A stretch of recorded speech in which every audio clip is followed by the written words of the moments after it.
Hello, and welcome to another episode of Wrestling is Her. You were going to say a special episode there for a second or something, right? Well, I was going to say an episode that should have already been an episode, but isn't an episode anymore. Yeah. Boy, did we have the howdy happen.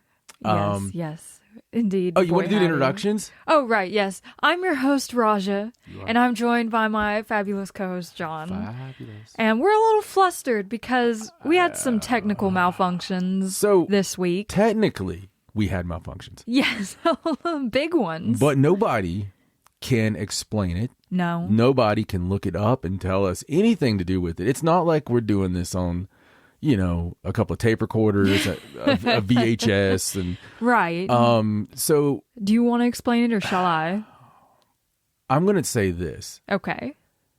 It feels like this isn't the best song in the world. This is just a tribute now, because it feels like that this episode that we had last week, it gutted us. Oh man! Listen, this was one that the next day I wake up.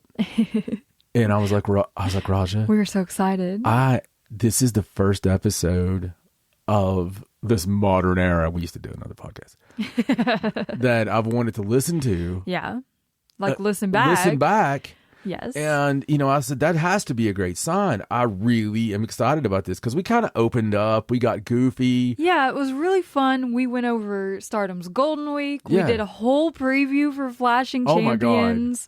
We talked about the Queen of the Ring tournament and everything else going on. Ratings, predictions, goofiness, though, like where we had eras occur and didn't care about it, and we were just going to let it go. We were looking up stuff in the middle of the episode to see what it was called, and then we go to edit it. Yeah. Edit is I use the word edit lightly because that just means cut the beginning and the end off. We take some pride in the fact, and I'll preface that real quick. Okay, so years ago, I've been doing podcasts since 2010. Yes. And various variety of all kinds of different ones. It's like, woo, there's the curtain. Paranormal, other stuff with other wrestling. Yes. We used to have blind tag. We did. Wrestling. And excitement, like fun stuff. In that whole time, we used to take endless hours. There was a time that Raja edited our show. Mm-hmm. It was like 2016, and I think we had done an interview with Chase Owens. Yeah. And that's the one you did this on. You took all the breaths. Like not just deep breaths, or it was like every breath. I listened back to it. Yeah. And it was like, what the hell? It was my first time editing. I was like, that was like it was too smooth. Yeah, it was like awkward smooth. Yeah. But I'm just saying, we used to take pride in the edit. Yes, we used to go a little crazy with our editing. Something changed. Like we became cool rockers. Like we became like a college alternative band. And right. we were just like, you know what? We got our acoustic. We don't really have a set list tonight. Yeah, we're just winging it. Yeah. Anything having fun. Anything you guys want to hear? There's some craft beer. It's really good stuff. Come on now. And we just start playing. We jam. Yeah, I'll tell you what happened is we started doing a video show. Yes. For wrestling, and we didn't want cuts in the show, so we just went straight through. Yeah, we disguised it as being cool. Yeah. We were like, you know what? We're going to let accidents happen. Yes. But it became a thing, and it's like really fun to just flow. It teaches you not to say Yeah.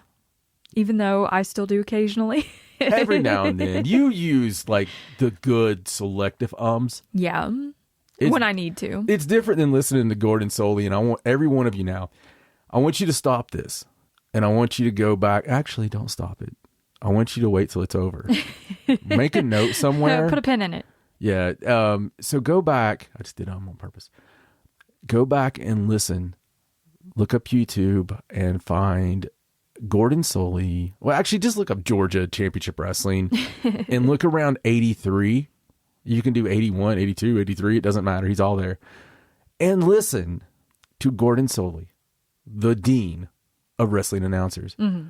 One of my favorites, not my favorite, but one of my favorites, every G, D, and word. Even if you go to the Peacock. Right. and you watch Starrcade 83, look that one up. It drives me bananas. He just can't even like the handle first it. match. He's like, and this it's going to be the grandiose and it always bothered me as a child, right? When I heard things like suplex instead of suplex, right? Because it made sense in a way, and then I thought I was wrong. Yeah, you're like, wait, is it suplex? Yeah, could it be suplex? Am I the one in the wrong? It was like something that happened with Marigold that I'll talk about later with a certain move that I thought they were saying wrong. Do you know that we were wrong now?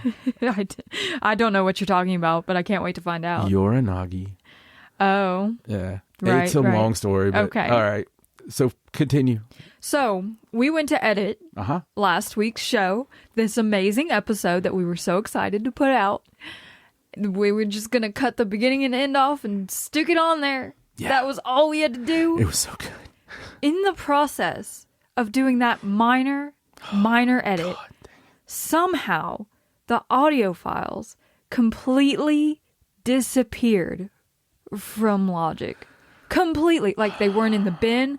You did the little search thing and it couldn't find it anywhere. Nowhere. On the computer. Nowhere. It's missing. It's gone. Completely gone. Like there's no single button you could push to make that happen. You can't, there was no like undo option. Yeah, like you said, it would be a multitude of things that you had to do, right? Yeah, and like even the restore back to the save didn't bring anything up. It was so bizarre and we spent hours trying to find these audio files. Yeah. It drove us bananas. Because we read stories about some music creators were like, it came back the next day. Not the same problem. We knew that was silly. Oh, yeah. But we held out hope. We restarted the computer. We tried again. We emailed the file to a different computer. We did everything we could think of. And it was just gone. And listen, this is a chick here that her job is finding information on the computer. Okay? Yeah. Like part of her job. She researches. She's a writer, right? Yes. She can find how to fix that audio file. We know our way around audio. I've never been able to not find out how to fix something. Yeah. I was so upset just because it was so good. It makes no sense. It made absolutely zero sense, and I'm still baffled by it, and I'm still upset about it. And it bothers me because it was so good. It was amazing. We've lost other episodes. Yeah, we've lost episodes in the past. But we knew why that happened. Sometimes they get corrupted or something like that. Sometimes you forget to save. This wasn't that. No. This was not that. This was just weird. And this one is going to bother us for a long time. Forever, probably. Because there was just bits that would have stayed bits forever. Yeah. The kind of stuff, it was an episode where you get little words and things that you use from then on. Stuff you can't recreate. You can't recreate like us discovering the word sororicide. Like, you guys are never going to hear that discovery now. Well, you're going to have to kind of explain that. You can't just drop sororicide. We were talking about Rena killing Hina on the double knee from the top rope in their match in Golden Week. Yeah, and I was at a loss of what to call that. What it's called when you kill your sister, and then we were like, oh, like sorority. Yeah. And it was great. It was like a mind explosion because I never knew that fratricide was like fraternity. There you go. Yeah, like brothers. And it just made so much sense. Sororicide. But no one ever sororicides on TV. No, they never used that. I don't remember that. You know, they didn't have a Game of Thrones episode where she committed sororicide. Sororicide. And you remember what that was funny for? Sororicide. A certain Stardom girl's name. Yes, and the pronunciation of Carrara. Carrara. But here we are. A week later.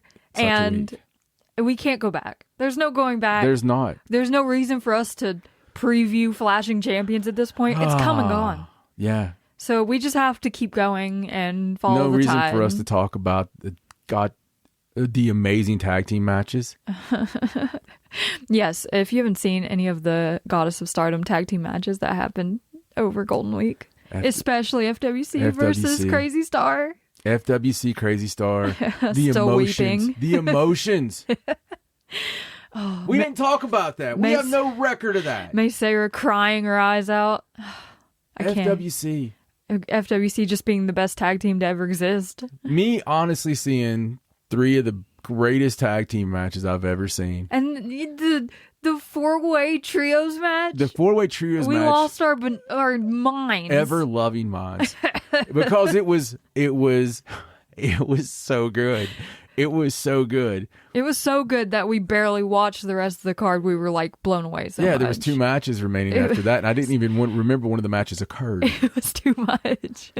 And in the best way. Yeah, all this happened, and we were just so excited, especially with the tag team matches, and then boom. So here we are, though. Here we are a week later. We've got some Stardom to talk about. Yes. Okay, we've got something else to talk about. And this is normally her part, but I just have to say this funny thing. We just did a 10-minute or so intro at the first of the thing. We were like, it's so important, we need to just talk about that at the first. Exactly. We had to get that out of the way. Okay. Or it was going to live with us forever. Yeah. But in this episode, it's a bit of a different episode because this time we're only talking about 2 shows that happened. We're going to be talking about the Marigold Fields Forever show, their very first show in Korakuen Hall, and our review of Stardom Flashing Champions from this past weekend. Yeah, so this is Hatman Forever episode. It basically is, yes.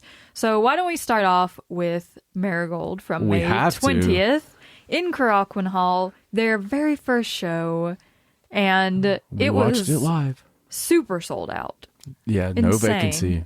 The atmosphere was amazing just from the very beginning. They had a really cool opening segment. They introduced their first class of rookies, which looks good. Listen, if we're going on, do they look like stars? Mm-hmm.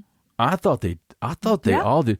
Oddly enough, until you told me who it was, the one that I was like, I don't know on that one was the one that they was supposed to debut for Stardom a year ago. Yes, Komomo, who was earlier in the Stardom dojo and never ended up making her debut, is now training with Marigold. Right. Well, it was amazing because there were so many surprises on this show, and we'll get into it. Yes. So many surprises about how great some people were that blew us away that shouldn't have been great. Yeah.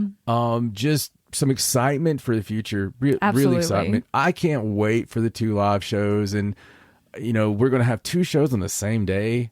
Yeah. So there's a lot of fun to this, and you should be able to like everything, right? Absolutely. That's the thing. We should like Stardom and Marigold and all the indies, and just support women's wrestling, support Joshi. Yes, support having healthy competition. Yeah, it makes everything better. It does. So the opening ceremonies, they had a nice video package, and then they introduced the entire roster that came down to the ring. It was really cool. They came out of the crowd. Yes, it was nice to see it everybody. was awesome, man. You could see the emotion too, and there was tears in some eyes. And, yes.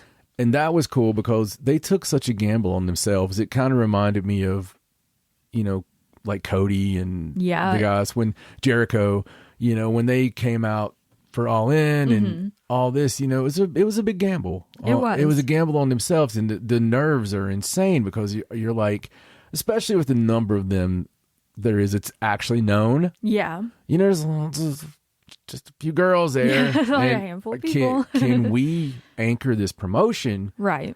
And will people care? Right. But in this moment, it was kind of like, here we are. We finally made it. Yeah. It is nice. So much emotion. So we started off the card with a pre-show match. Victoria Yuzuki versus Nanai Takahashi in a starting over passion injection match. It's great. And if you've never seen a passion injection match before this point, welcome to the world of Nanai Takahashi. Yeah, absolutely. And I love it because... was it the most flawlessly executed match? No, it wasn't. Arguably, it might have been one of Yuzuki's worst performances. She seemed nervous. Yeah, she seemed very nervous. There was a moment where she went for her big special move and fell flat on her face. But as you said when we were watching it, I think it was almost better. It felt really natural almost. Yeah, and she got the crap knocked out of her for it. Yeah, Nanai Takahashi has a habit of injecting said passion through hitting you really hard. Yeah, it's, violence brings passion. And I'll never, ever be mad about hearing her yell passion over and over again. Passion. That's my favorite part. Passion. it was good though, and a great way to start. It was. It just felt very nod to the past. Apropos, yes, because the very first Stardom match was Nanae Takahashi versus Yuzuki. Right. And now the very first Marigold match starts the same way. And we see how well Stardom's doing. So absolutely. But Nanae did win this match. Big surprise with her refrigerator bomb. Right. And I think Yuzuki probably felt the passion. Yeah. Oh yeah. She felt the passion. I mean, but she looked really good too, with her new gear and her blonde hair. Yeah. Oh yeah. All about it. Yeah. She was. I like to call it the Hanan special. Not to be confused with the move. Yeah. No.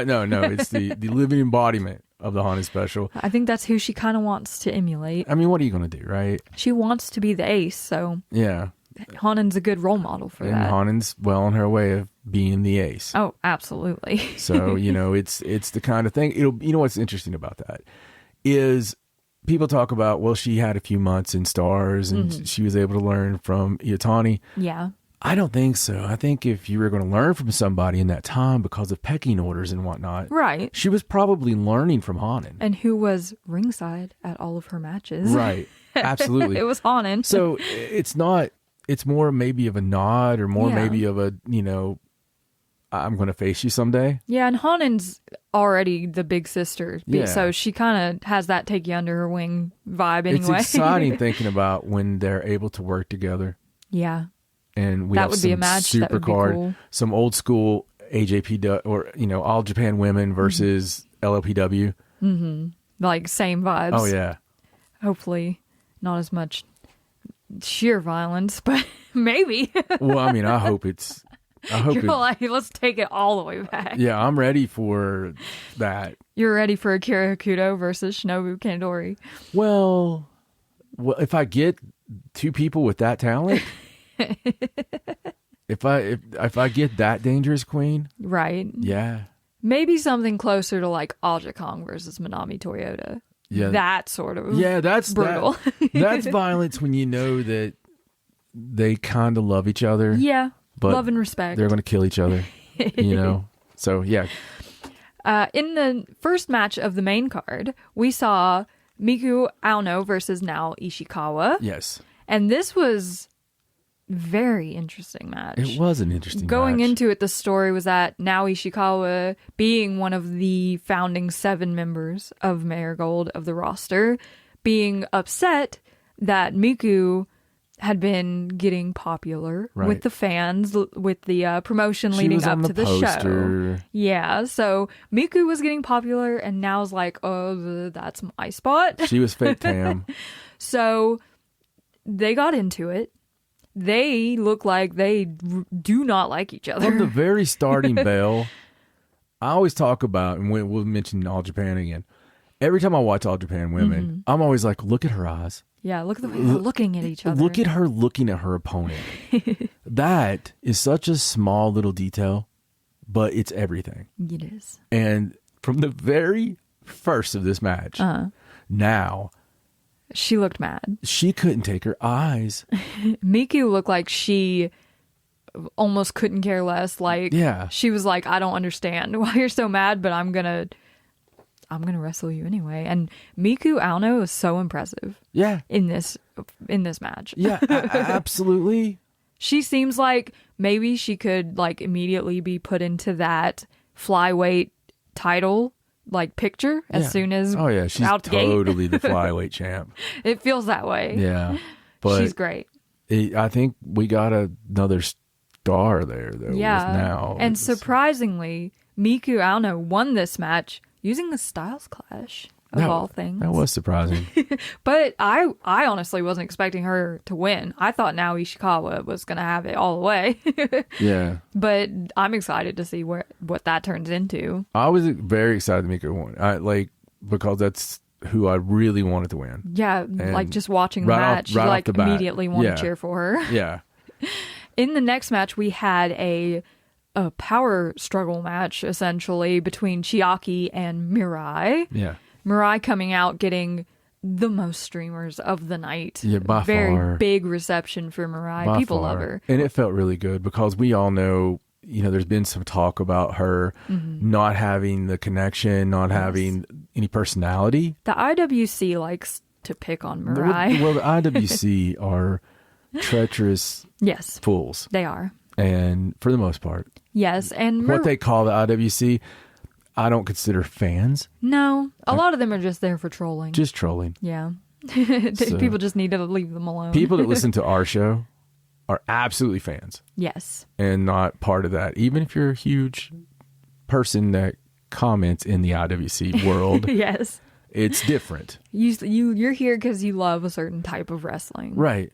Yeah. Niche. Like us. Yeah. But Mirai in this match was really trying to show a new side of herself. I think she came out of the gate like with some new things. The match started with just back and forth forearms, which you would expect from this sort of strength competition that her and Chiaki were having. But there were a few mishaps in this match that looked a little painful. There was a few times that maybe it reminded me of a divorce. Mm-hmm. And you have custody right now. Right. And maybe your daughter wasn't totally sure she should have came with you. Mm-hmm. And you're like, you know what, Mariah? Can I play the Hatman music from the Iatani movie there? And the Runaway Wrestler? The soft melodic music. Like, I want to rock in the chair and be like, Mirai, it's okay. Do the dangerous moves. I allow you to do the dangerous moves. We throw mini streamers at your face too. It's all okay. We'll plant people in the crowd for you. Yeah, it's. I'm just kidding. I just envisioned this happening because they said, there's going to be a few wrinkles in her game, some new stuff. Yeah. And Jesus Christ, it seems like she didn't quite finish polishing the new stuff before she brought it into the ring. Or she just wants to throw some people in their heads. Or she enjoys lawn darting people into the mat. I mean, our main event did, so. Oh, man, but that lariat she hit Jesus Christ. to finish the match, like her left-handed lariat has always been vicious. Stan Hansen, buddy. But this one was like, I think she probably knew she needed to end this with a bang, and a bang it was. Yeah, she said, screw 94 All Japan women. I'm going to go like 89, 90 All Japan wrestling, men. Yes. And take someone's head off. Yeah, that was totally some Jumbo Shruta shit right there. Chiaki looked really good too. Like I'm really excited. Like I don't know if this feud is going to continue, but well, if she's alive, if she ever wants to wrestle Mirai again, yeah.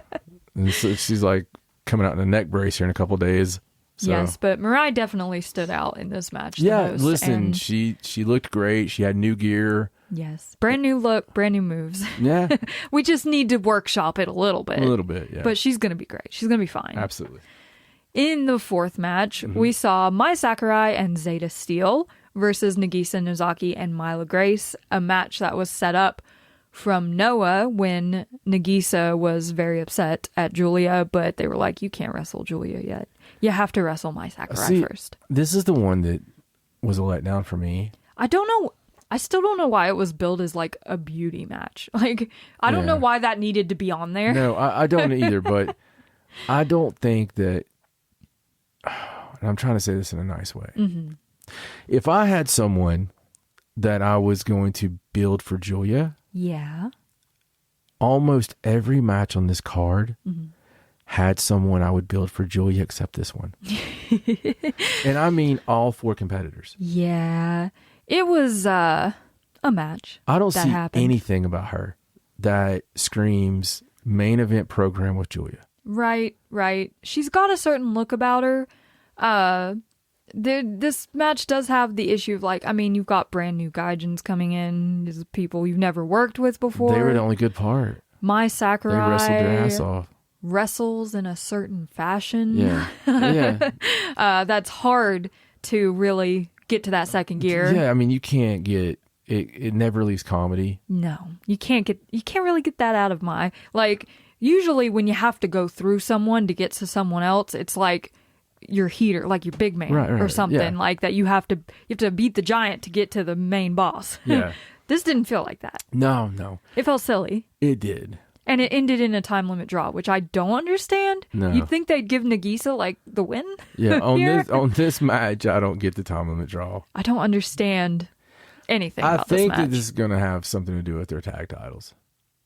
Possibly. I really do. Because I'm hopeful that the next match has more to do with the tag titles. Because Sonny on his commentary wasn't the most like smooth as far as telling you about the future. Right. Because he would say things like that. Like, they came in here like this. Maybe this is going to be a tag team, And then, I like the character of Zeta Steel and Mai Sakurai being like the rich girls, that don't care about anyone else. Went to the same boarding school, and they went to the same boarding school. They're gonna go have dinner after this. It's a Monday night, and you all have to go home, think about work. Yeah, it's funny. Yeah, it's we great. like that. Yeah, Zeta Steel and Mila Grace were really impressive. Yeah. I really like them both a lot, but this match just fell flat in my opinion. They need to get Kenzie Page and. Yes, get the Page sisters. Well, yeah, and the whole group, and do that angle basically of the like a faction of them. Yeah, we need it. They do it great.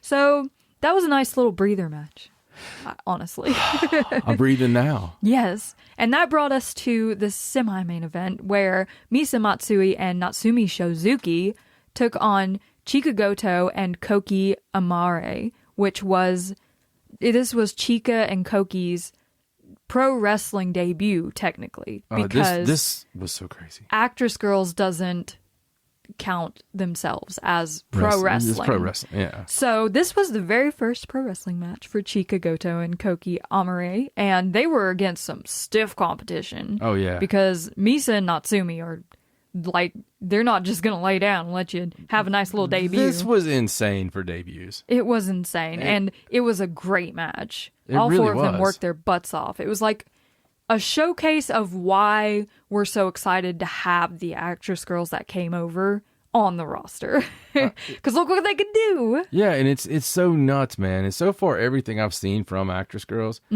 are great wrestlers. Yeah, absolutely. Because you got Chika and Koki with the size, and they're a team that I could totally see going for the Twin Star belts when they eventually arrive. If Misa and Natsumi end up being a tag team, like, they could be long-term champions. They're so good.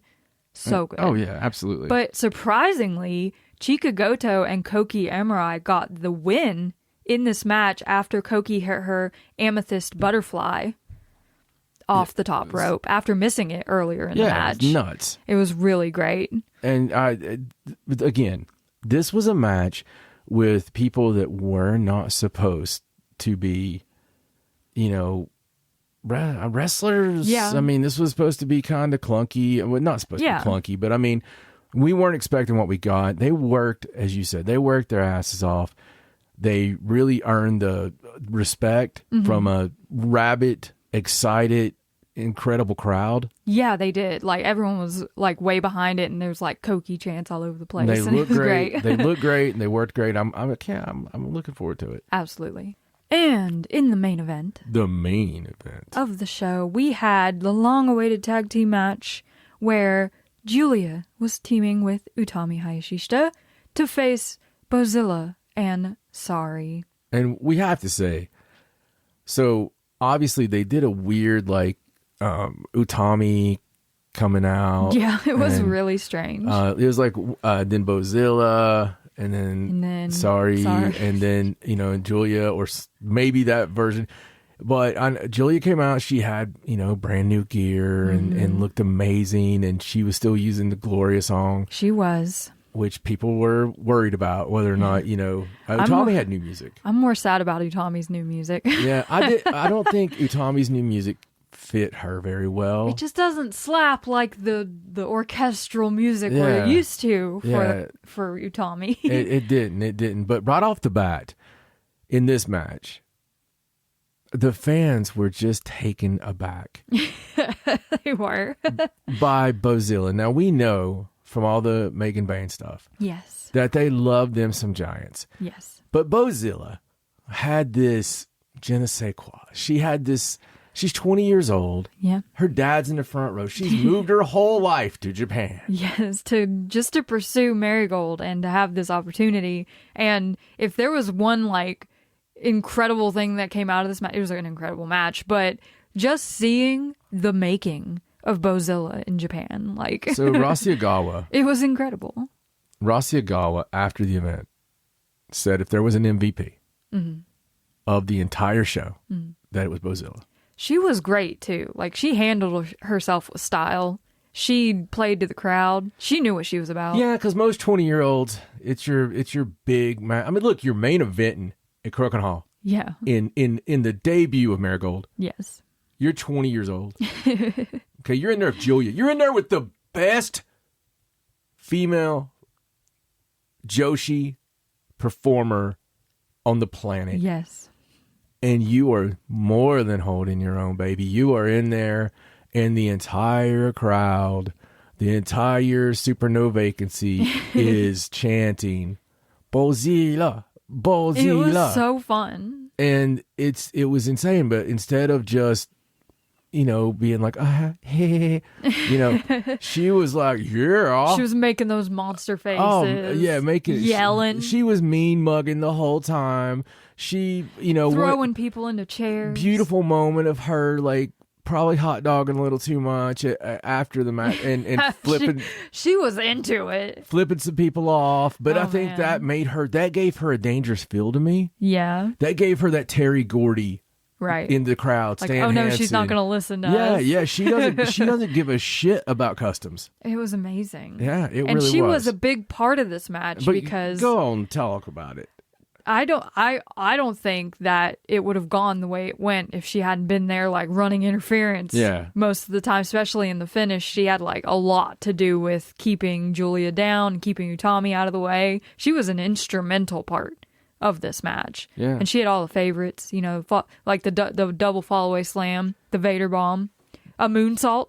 There was an early part in this. Oh, by the way, Bo, honey, come off the top rope. Yes, do the moonsault off the top. You'll have more space. It's a foot more, and you got more space. There was a part early in this match where Bo threw Julia in the chairs. Yes. Outside. And at the time, I seen Julia grab her wrist. Mm-hmm. As the match progresses, there were little things. She grabs that wrist quite a bit. Yeah, she did an STF, but she couldn't really lock the hand. She had to do like one arm around the neck. It seemed like she couldn't really keep her grip. I don't think she was selling.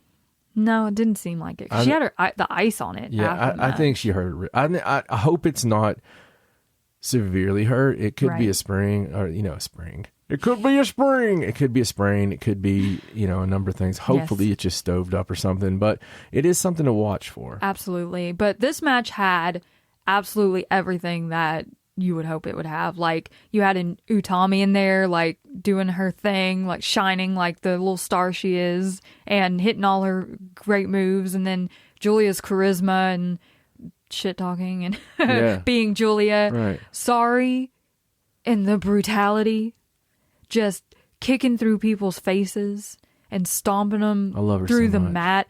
Good Lord. I love her so much. Watching her wrestle is like seeing something you shouldn't be allowed to see. It's like magic in the purest form. And I know we're jumping from post-match comments to the match, but after the match, Julia asked her to be an active part of Marigold. Yes. And so she agreed. And she's even going to be on both shows this weekend. Yeah, even though coming into this match, she was very much like, I'm coming in here to mess up all your stuff and to ruin Marigold before it starts. If they've landed her. If that's the biggest get you can get. If they've landed her, because she's even commented, listen, there's Shista, you need to watch your ass too. It's coming, right? Right. So her and Utami down the road. I'd love that matchup. One-on-one, her and Utami down the road. Let me just say it again. Sari's moves with Utami selling, that's all I'm going to say. I mean, that's some shit right there. And especially the story of Utami knowing Julia's going to leave, right? We don't know when. Right. But Julia's supposed to leave. Supposedly. Even if she's around every now and then, she's not going to be the main centerpiece. Utami is there to be the centerpiece. Yeah, she's the ace. There's no question about that. Unless, she's like 28. Yeah. She's not old yet. No. She's just done a whole lot. Yeah, she's just incredible. Yeah. She's way beyond her years in talent. Way beyond her years. She's maturity. she's God level. She's the sun god. And you know, like we just saw with Mayu Iwatani. Holy moly. Just this amazing death-defying match. Could anybody on that roster have that match? I don't think so. No. I don't think anybody could have the Mayu match. No. But it would be wonderful in its own way, in a different way. It would. It doesn't have to be that. Yeah. It can be something else. And the thing is, she seems like her violence pretty much matches with anyone. Yeah. You could be any kind of style. It's like, throw that violence in there. I mean, there's not a whole lot you can do against her when she starts cooking. Like we saw in this match, when she just gets going. There's no, like, what are you going to do? So it kind of explains some things to us. We went and we actually theorized this. I think we theorized it on the show. The last couple of months of Julia not jobbing. Yeah. Was almost a pre-planned, let's not job now, no matter what. Right.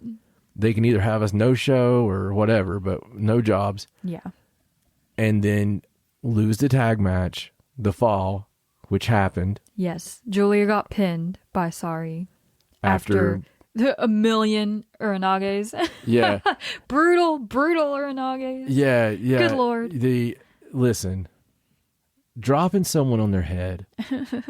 I never want to hear anybody talk about Tiger Driver 91. It's like, just watch this without move. watching these Uranages from Sari. I mean, Jesus Christ. And honestly, in the end stretch there, Julia might have had a chance at winning. She got a couple things off there in the end, but Bozilla just kept coming in there and like doing pounces and kicking people. So again, if we were judging diving, this one had a splash. Okay, it did. Bozilla tried taking a pin right before we did, but she wasn't even legal. but it seems like, again, it seemed like puppy big paws. It seemed like she was a little awkward here and there. It kind of puts you in mind of the sort of thing like back in '89 when Jumbo Tsuruta faced Misawa, and they had the two matches, and people argue all the time which one's better, about which match is better, because the first match is like beautiful execution, flawless. But the second match, Jumbo Tsuruta gets angry because Misawa's trying to take his spot at the top of All Japan, right? And he just snaps, and starts beating the tar out of him because he's the veteran and losing his spot somewhat, but he does mess up some. Yeah, it's clumsy. Yeah, but because of the passion. Yeah, because of the passion. Exactly. Passion. But I know you love that. Yeah, and you love that in that match. It doesn't have to be flawlessly executed. That makes it so much more real when someone like trips over their own feet because they're so excited or so angry. Yeah, what happens when you get super angry real quick? Yeah, you're gonna run into something. Have you ever been so mad at somebody you can't get the right cuss word out? Yes. You know? Yes. And that's what your brain just doesn't work. Yeah, that's what it is. And great example, by the way, but like that match, Jumbo actually does get tired. Yeah, you know, like in real life. It's an insanely long match too. but it's hard to really say. You know, I think that one's probably the better one just from the passion, and that's what we had here. The storytelling was right. Yes, I agree, because if there's anything we've seen over the past year, even when a gaijin comes to Japan, it's one of the best things that they can do to polish their wrestling. And just like Megan, I can see Bozilla already climbing to this impossible peak of being this giant that she's going to have matches that we're going to be talking about. Wait till they have Megan versus Bozilla. I need that. I need that to be a match. It's going to be a kaiju battle. One of my favorite spots in this match was when she did the Megan stuff. Utami and Julie were trying to Irish whip her, and she just slowly walks through it, and she's like, no. And she returns it. And she talks shit. Double clothesline. Yeah. It was great. It was. But the ending of this match was insane. It was just a flurry of constant offense. Like, they all hit their finishers, and then Sari's throwing all these Uranages like over and over again on Julia, and then she gets the 1, 2, 3 for the win, which was shocking and amazing all at the same time. It was shocking. And then post-match, along with Julia saying, time for us to have a singles match, right. They brought the red and white belts out and started fighting. Like, all four of them started fighting over the belts. Yeah. Like, Utami was grabbing at the white belt, and Bozilla Bozilla what was the grabbed biggest the pop? red. Oh, when Bozilla had the red belt. Yeah. Absolutely. I thought it was interesting that Sari grabbed the white belt. Yeah. Utami went for that one, too. Which, I mean, that's the United National belt. Maybe they prefer that over the World Championship. Was it going to mean the same? Is it going to be that's the heart of Marigold, and then... You got to think so. Yeah. You got it. I mean, it's a red and a white belt. Yeah, where they're on equal footing, and I'm okay with that. I'm almost okay with that for the same reason we do 5 stars on our star ratings. Yeah, because that's kind of canon. It is. It's like known, Khaleesi. Yeah, because it goes all the way back to All Japan women. All the way. There's always a red belt on top, and then a white belt's your secondary belt. I can never be angry at something that goes back to the favorite thing I've ever seen. You know? Yeah. To me, there's nothing better. Like, if you were just like, okay, look, the old if you're on an island thing, except this one would be like, if you have to show one era to somebody to make them fall in love with pro wrestling, you know, to make them with fall Joshi. to make them fall in love with Joshi. What are you going to show them? I would be nay. I will have them fall in love with wrestling. Yes. In general. And show them All Japan ladies from Crush Gals all the way up, maybe from Beauty Pair all the way up. I mean, but you know, 70s, 80s, 90s. But definitely 85 up through like 96. Yeah, that's the sweet spot for sure. And you got to give them some Zenjo. Like, that's the wrestling. That's what we all aspire to. Oh God. We all want to do Crush Gals numbers, okay? Yeah, we want to do Crush Gals numbers. That's the dream. But we want to wrestle like 93, 94. And you could sit and name 100 girls. Like, you could. You know, because they're all amazing. The roster was stacked. They're all amazing. And that's what we're striving for now. Like, we've got so much good talent in Joshi right now. It's incredible. And this match was so good. I mean, it was a great tag team match, and if we hadn't 2 nights earlier seen like the best tag team match ever, essentially, it might have been up there in that ranking, but it did what it needed to do. It sent the folks home happy. It did. And Bozilla, like, making everyone feel good at the end of the night. People get emotional as soon as something happens. Yeah. And they're just like, you know, because they don't watch everything we do, you know. Too much. Yeah, but then they even announced their very first pay-per-view, which will be Marigold Summer Destiny, happening on July 13th from Ryogoku Sumo Hall. And they've made official Julia versus Sari for the pay-per-view. They're calling it the Summit Showdown of Destiny. I guess they're naming all their matches. Everything. Every match. All the matches. Gets a name. Yeah. It's wild. Absolutely. So I'm going to steal some of your thunder real quick. Number one, I'm going to give the whole debut, 5 stars in its own way. Like, you know, as a show. As a first show, a building, a platform to build your promotion upon. It was great. Maybe we don't give it a star because it's not just a match I'm talking about, because it'd be hard to give any of those over 4 stars. If we were rating it, they don't have any stories yet. Yeah, on matches. They don't have that aspect of it built out yet. But I'll give your special, the chef's kiss. Yes. It's a chef's kiss of a first show. It is. They've got something. They've got passion. They've lit the fire. Now they just need to find all the ingredients and cook it into a delicious meal. Oh, well put. Well put. But that was Marigold Fields Forever, and we really enjoyed ourselves, even though we had to get up at 5:30 in the morning to watch it live. We did. We will do it and every then we time. had to work all day. For Joshi. Yes. Yes, like my Sakurai said, we still had to work. She was right. We're commoners. But, as I mentioned 2 nights earlier, on May 18th, we were gifted the gift of Stardom Flashing Champions, one of the big shows of the year, at the Yokohama Budokan. And I mean, it's a Stardom pay-per-view. So we were so excited about this one, and I know a lot of people are kind of like, I don't know about that card, and we were pumped. totally excited. There were so many great things about the card because of it being weird. Yeah, we went through the whole spiel. We made all our picks. We did our picks. We were ready to go. We were. And it started off with a bang, honestly. Yes. Even on the pre-show, we got Ronnie Yagami versus Hina in a singles match. And one would assume that Hina was going to win this match. One would. Because she lost her return match to her sister. Yeah. And she's facing Ronnie Yagami. But that was not the case. It went to a time limit draw, which is wild and amazing for Rana. It is. Okay, so I'm not going to thumbs down that. No. Okay, I'm really not. Although I would give Hina the win here. Yeah, that's what I expected. Because she looks amazing. She's done so well since she got back. She's done so well. So much, like, confidence is there. Yeah. I don't know what's caused it.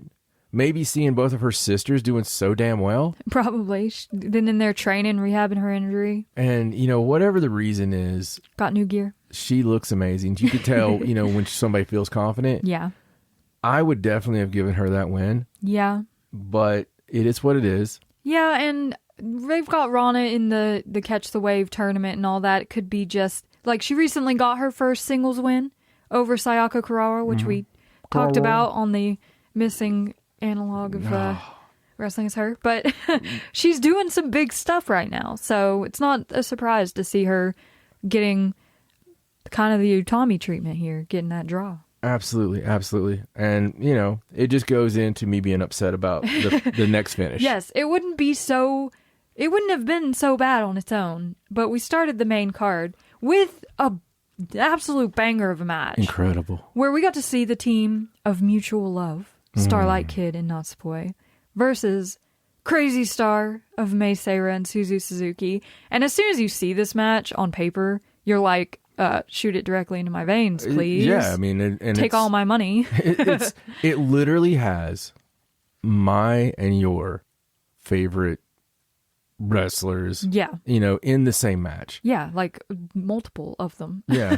All four. Yeah, absolutely, all four. It's essentially a high-speed tag match. I know Suzu's not high-speed, but she's in this category of people. You know what's funny about that is you're totally Crazy Star.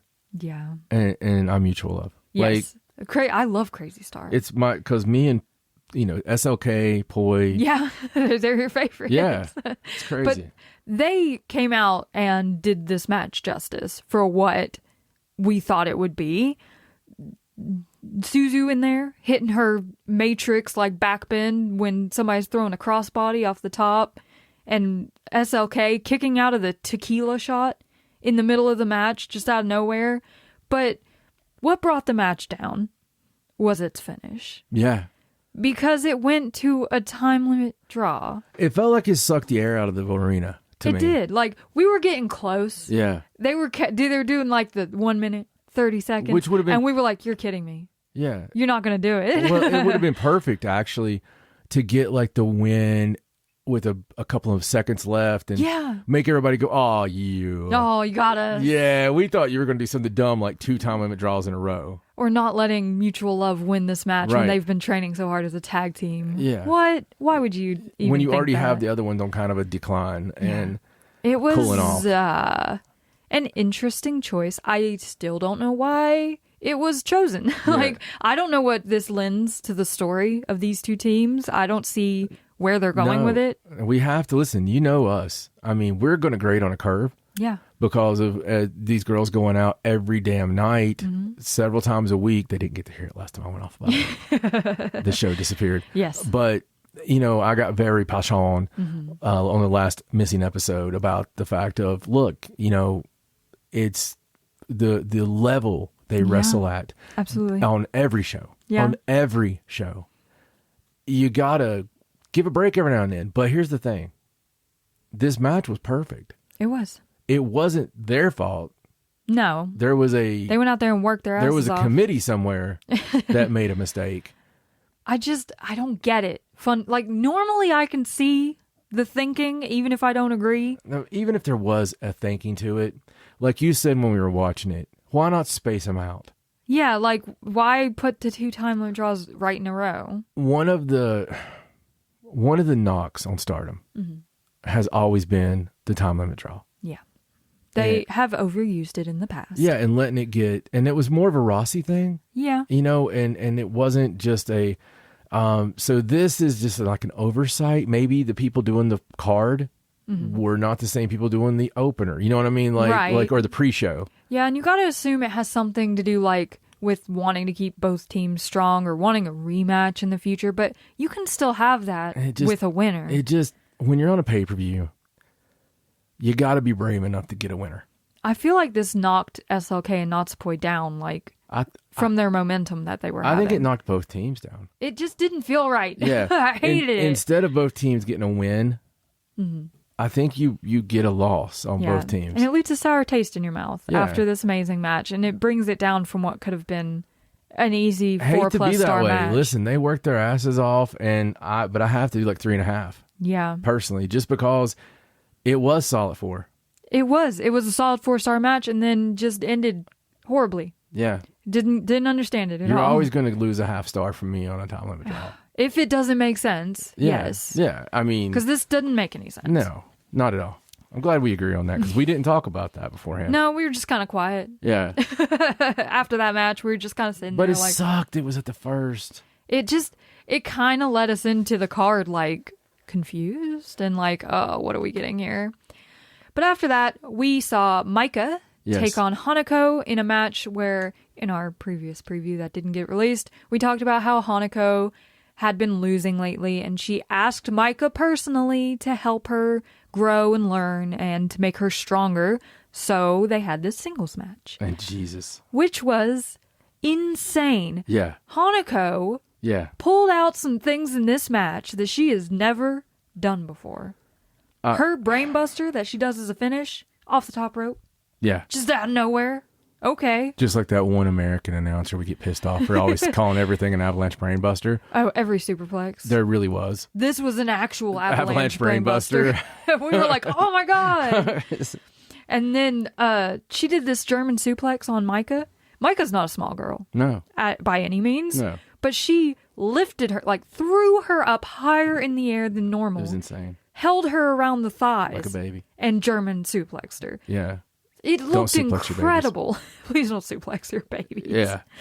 And then she hits this, what looked kind of like a TKO, but backwards. Yeah, that's the best way I can put it. If you got a better name for it, please tell us. And Sheila was on fire. Yeah. The whole match. It was insane. And listen, the crowd, kind of like the Bozilla thing. Yeah. The crowd just getting behind Hanako. Oh, it was so nice. You could see it all over Micah's face. And I'm saying Micah on purpose. It's my British thing. But, Micah... She took a little exception. Probably character work, obviously. But listen, Hanako, which we've spotted since she was in her youngest of young girl matches. I want to say the old school thing, since she was knee high to a jackrabbit. Right. When she should have actually been the rookie of the year. Yeah. Because she was the damn rookie of the year. Absolutely. And the only one. I will die on that hill. She should have won that tournament in 2023. There was entire cards through the heat of summer where she was the only ring attendant. Yeah. And only young girl out there doing her thing. Doing her thing, taking pin after pin after pin. She was robbed. She was going from hunching over, being completely awkward. Shy, awkward, hunched over all the time. Doing her little flower hands. Yeah. And to the point of just completely gaining this confidence over time, getting a little bit of attitude over time, finding her inner kaiju over time. I think that tournament is where it started. Yeah. When she lost that tournament, it flipped a switch. Yeah, it did. I mean, deservedly. You know what? We even said this at the time. Do you think, in its own way, that losing that was the greatest thing that could have happened to her? I feel like it might have been. It set a fire in her, and that has not gone out. Some people we like a lot maybe got stuff too early. Right. And don't appreciate it. Yeah, she's had to work for everything, and she has put in the work, and it showed in this match. So, if you haven't seen the overseas match with SOK and on the New Japan show. Yeah, in the Taiwan show. The Taiwan show. And SOK and Hanako. That match was great. It was amazing. That was great. To be on a stage with a lot of people that didn't know what they were seeing. A singles match. 15 minutes. Yeah. It was fantastically worked. It was.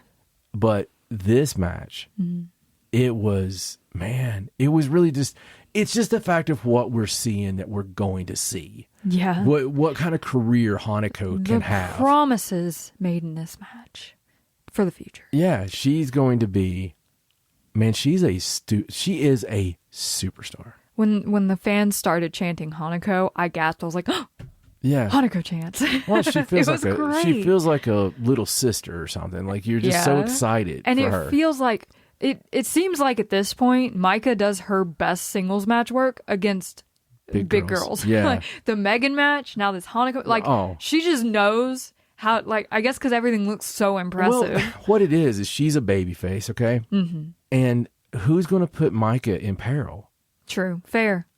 A babyface is supposed to always be. Yeah, and most of the girls are smaller than her. Yeah, and you can't get no heat on Micah. No. It's hard. But despite all our praise and adulation for Hanako, she did lose this match to Micah, which was expected. She did. Micah hit Himika's running powerbomb, then her Michinoku Driver 2 to get the pin, which was a fabulous finish. Nasty ass Michinoku.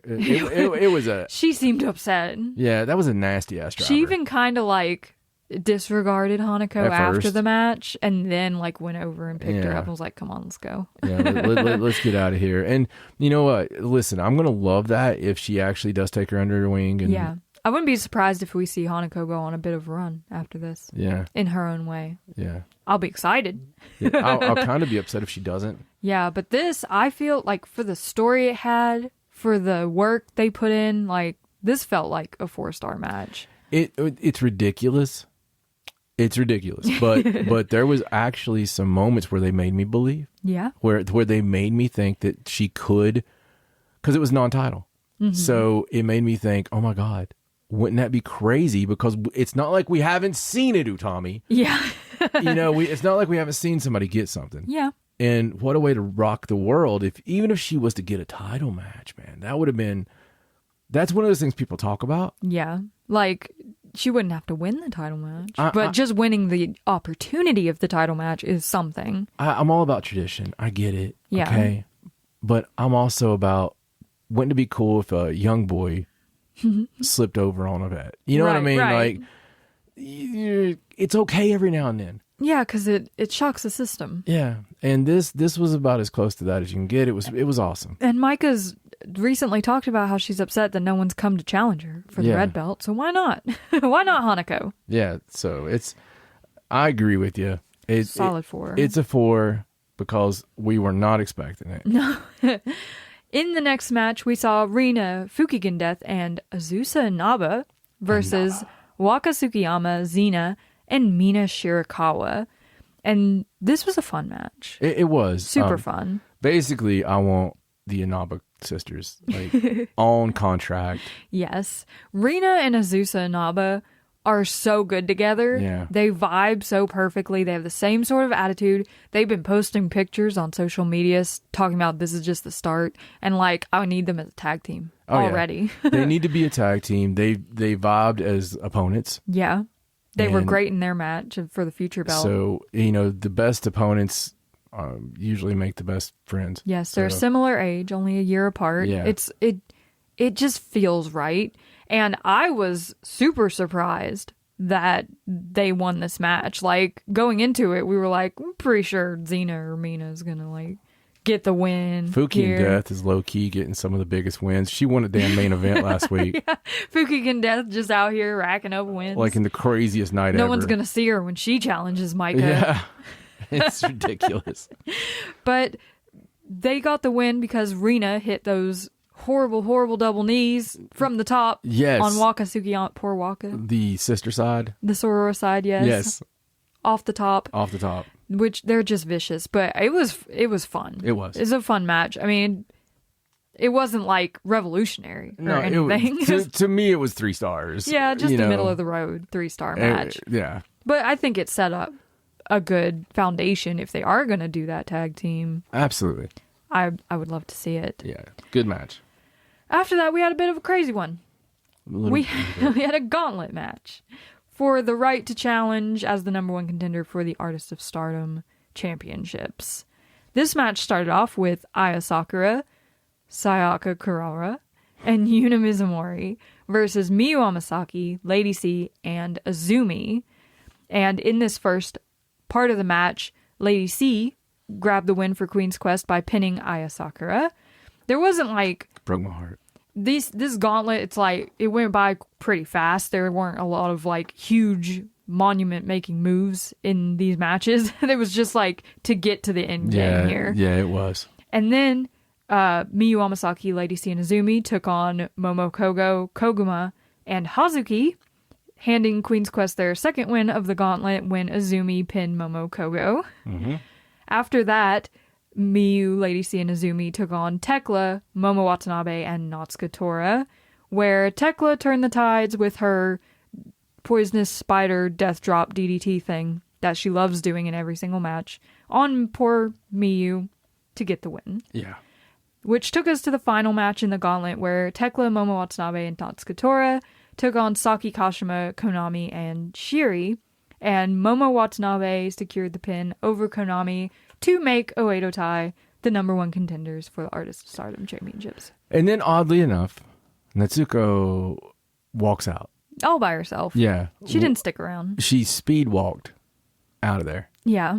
It's a weird time in Oedo Tai, I feel. I feel so. We've lost SLK. Tora seems like she couldn't care less about whatever Oedo Tai is doing. Like, she doesn't participate much in the matches anymore. And when she does, it's usually just to whack someone with a weapon. Tekla is just out here, like, swinging her balls around everywhere. Like, just trying to be as contrary as possible to everyone. Yeah, she's Gabe Kid. And Momo's just kicking people, as usual. We love Momo. Yeah, we love Momo. Keep doing your thing, Momo. Yeah, she's fine. You're the best part. She's fine as long as she's kicking people. But yeah, it's weird. I mean, listen, the Tora thing is weird.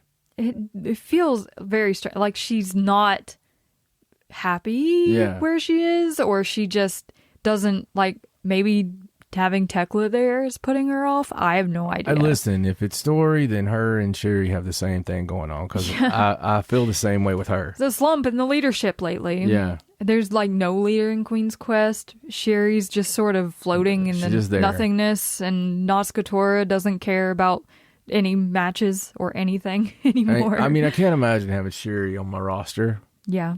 And not having her involved in something huge. Yeah. And I mean, the Artist of Stardom belts would be cool. It's a championship, but it feels Sherry is singles belt she's so level. Much more. She is. And I know she's like taking care of the younger girl. She's training. Yeah. She's doing all this stuff. She's kind of like the veteran in the locker room, but she's still got it.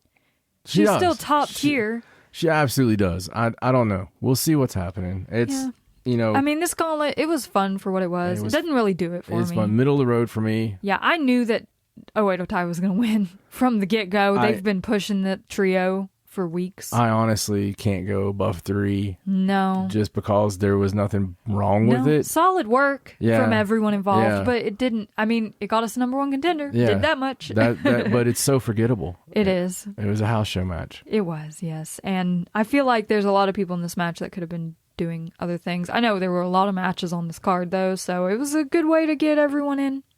Get everyone on the card. Yeah, but everyone doesn't have to be in. That's why it's a pay-per-view. After that, we saw the high-speed championship match between Saya Ida and Saya Kamatani. And they've been building this, of course, over the past couple weeks. And Saya Ida talking about how she never took that path. She was never on the high-speed train, despite being a smaller wrestler, because she's the big, strong girl. Right. That's her thing. Right. But she was willing to try some new things and try to get into the high-speed train of thought. And she did great. Yeah. She really pulled it out in this match. Her facials, and, you know, we were so excited about all that. She's so fun. And with Ida's, you know, everything she's got. I mean, it was a good match. It was, but Saya Kamatani's just on another level. She is. She's really picked it up, man. No matter what she's doing, high speed, like Wonder, Stardom, title, whatever she's doing, she's going to elevate it to new heights. She drips passion. She does. This is like her entire life, her entire world. I love She loves everything it. about what she does and how much she cares and how much, she's the ultimate, base of the place. Absolutely. And I'm glad she won this match because it's going to be fun to see what she goes on to do with the high-speed belt. Ida didn't even seem that upset. No, I think she's just happy to be here in this opportunity. She's like, appreciate it. Thanks for beating me. But it was good. It was, again, though, as good as it was, 3.5. Yeah. We've seen some high-speed title matches that it's hard to put this in that league. Yeah, when you've with had things like SOK and Azumi. Yeah. You got to think about that. Even Mei Seira versus Hazuki during her run. Yeah. Like, head and shoulders beyond. It's kind of like where we're headed is going to be the cool thing. Absolutely. There's some things, and it's so funny because right now, the white belt waiting list is kind of the high speed. It is. It's insane, the vibe around the white belt. Like, nothing's happening on the red belt side at the moment. The high speed is like in a weird place because it's not held by a high speed wrestler. But the white belt is everything. Yeah. I'm honestly just looking forward to the eventuality of getting Sayaka Mitani versus Azumi in the future. Yeah, absolutely. That's where I think we're heading. Absolutely. I can see a lot of the things we're heading to. Yeah. And I tell you what, I am more excited for the 5-star than ever. Me too. Just because of so many singles matchups I'm dying for. Yeah. And the unknowns with it being such a short version of the 5-star in such a month. Because you have to fight like hell right off the bat. Yeah, there's no time you can't mess around. You can't lose. You need the points. Yeah. So that's exciting, man. It's just exciting because of all the singles matches we're going to have. Yeah, absolutely. In the next match, we had a dream match where Tsukasa Fujimoto and Arisa Nakajima, the best friends, my God, took on Mayu Iwatani and Hanan. Eye contact. Yes. And this match, this is the tag match I was referencing earlier. Dude. As an absolutely insane match. Yeah. Like, we saw Sari versus Mayu Iwatani. Yeah. And that match was probably match of the year. But speaking in tag match terms, I don't know how Mayu keeps doing it. I don't know where she's pulling all this out of. Dude, her entire body of work, but her entire year. Her year thus far. She started the year off in that banger against Shiri on 1-4. Yeah. And then she just has not stopped. Yeah. She hasn't. It's crazy. Insane. There's so much in this match. You just have to go out of your way. You have to see it. You have to see it for yourself because the best friends are vicious. Oh, my Jesus. Absolutely crazy people. Yeah, they are so vicious. And Arisa's on her way to retirement in August, and this is one of the matches that she wanted to have because it was supposed to happen in 2018 when Mayu was still teaming with Io in Thunder Rock, but that never happened. So she gets Hanan now, and they take on the best friends, and Hanan held her own. Yeah. Good for her. They beat the crap out of her. She was easily the least experienced person in this match. Right. And she still kept up with everyone. Absolutely. She did.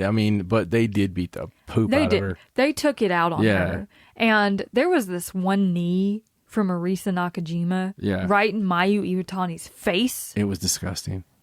Most of the way through the match. That left this huge mark on Mayu's eye. Ew. It was gross. Loser eye kind of level at first. You're like, oh God. Yeah, it was gross. It was great though. But Tsukasa Fujimoto ended up getting the win in this match, which was surprising to me, on Hanan. Got the 1-2-3. Insane. Clean pin for the best friends to end a match that I was holding my breath the whole time. And I love it. I love it because we're so used to somebody coming in. Yeah. And they're going to lose. But, it's like, hey, you're coming in, you're in Stardom. Yeah. We really appreciate you being here. Yeah. But it gave me the same vibe as when we got to see Aja come in. Yeah. And get the win. Yeah. On we Meltu. were so happy. That was so cool and different. Yeah. And it was the same thing here. It was weird, though, with Mayu having beat Sari and, the run she was on. Yeah. I know she didn't take the pin. But it was Hanan. But it just had, this shock value to it. But same thing is the same with the Marigold. I mean, the cool thing about it is going into now her having a defense. Yes. And she did ask Tsukasa Fujimoto to face her for the IWGP Women's Championship. Right.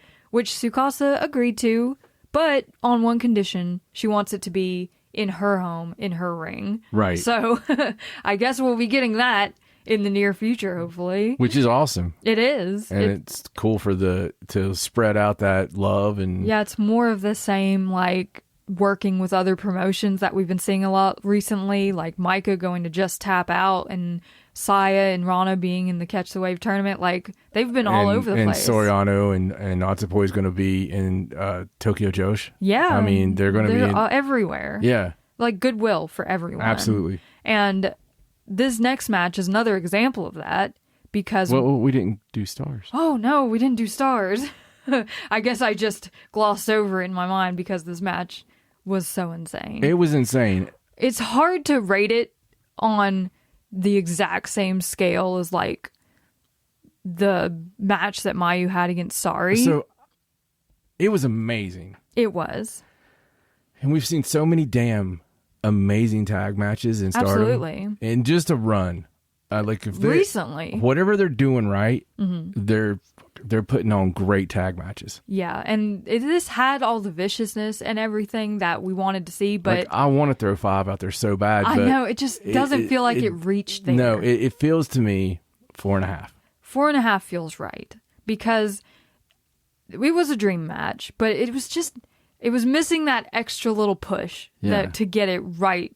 To like that, oh my God, that was a 5-star match immediately. Yeah, it was fantastic, but you know there was just something, you know, and not in a bad way. It's just like you said. I mean, sometimes it's just to come in, it's a dream match. You usually know when you've seen a 5-star match, like immediately, and if you don't get that instinct right off the bat, then I'm with you. You know it's not a 5-star match. Absolutely with you.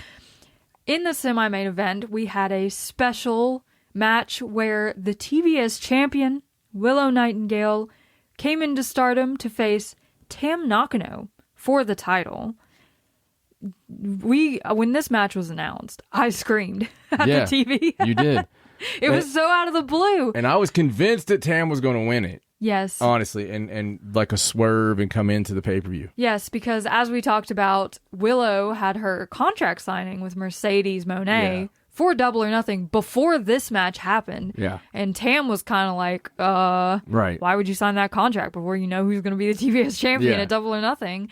So there was always that possibility that it was like, oops. Either that or Mercedes would interfere. You know, there was a lot of things, but the cool thing about this is Willow got to shine once again. Yes, this was by far the best TBS title match ever. In the history of the title. Ever. In the history of that belt, this was the one. And this might be Willow's stamp of, here's something really cool you can do before you give this belt away. Yeah, and you know what I mean? We know Tam Nakano is one of the best light workers in the world, and Willow was just out there keeping up with her. The power dynamic that they played in this match was just perfectly done because Willow is a monster essentially in Japan. Like you said, she gave Aja Kong vibes in this match. She did, very much. Especially coming off the top and all that. And Willow doesn't care to play the bad girl. No, I mean, she does the barking and everything. It's great. Yeah, she doesn't care to get busy with them. No, you know? and she took some of Tam's like nastiest moves, those knees and everything else. The shit that Willow can take well, is amazing. That girl is pure talent. She is, and she managed to hit the Babe with the powerbomb on Tam Nakano for the win to keep the TBS title, which I guess we all could have kind of saw coming, but I thought this was a great performance. Yeah, it is, and it's a huge win. Like, you beat Tam. You beat Tam Nakano. Yeah, clean. It's a big deal. It is. It's huge. It has to lead somewhere. I'm hoping that this leads to Forbidden Door somehow.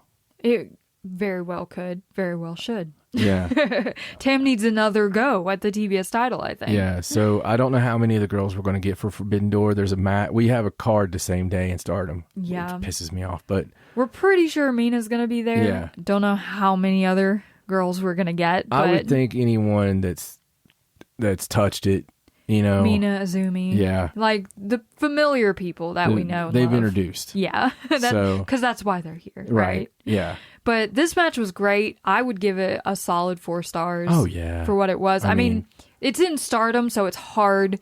Like, it's not the exact same style we're used to seeing from Stardom matches. But just from the fact of TBS Championship matches, yeah, you got to give it up there. It's the best TBS Championship match we've ever seen. It is amazing. For that, if you threw that on a random Dynamite, oh man, people would never shut up about it. No, it was insane. And I hope a lot of people tuned in to see Willow and me too. Found something else about Stardom to love. Yeah, even go back later and watch it once it's uploaded. That's amazing. So after that brings us to our main event, where the Wonder of Stardom Championship was on the line between the champion, Sariano, and the challenger, Ami Sourei. Yes. And as we talked about before, we weren't totally stoked about this match. We still weren't stoked about it while watching it. No. To me, it doesn't feel like Ami Sourei is to that level yet. No. And that's part of the story. Sariano doesn't feel that way either. And we all feel that Ami has kind of been a little big for her britches, like not caring what anyone thinks and all that. And she needed to pull some stuff out in this match to prove that she is at that level and that she is ready for that opportunity. And, as far as pulling it out, this match was violent as hell. Mm-hmm. She did some numbers on Sariano. Yeah. And, it had everything you'd want. The physicality, it was a long match. It was. It had it got us at the end. And that's something I always look for, especially when I don't see someone losing. Yeah. And then you're able to pull me in. Yeah. And you have us like gripping our chest, like, oh God. Yeah. Because we think that they're actually going to win. There was a good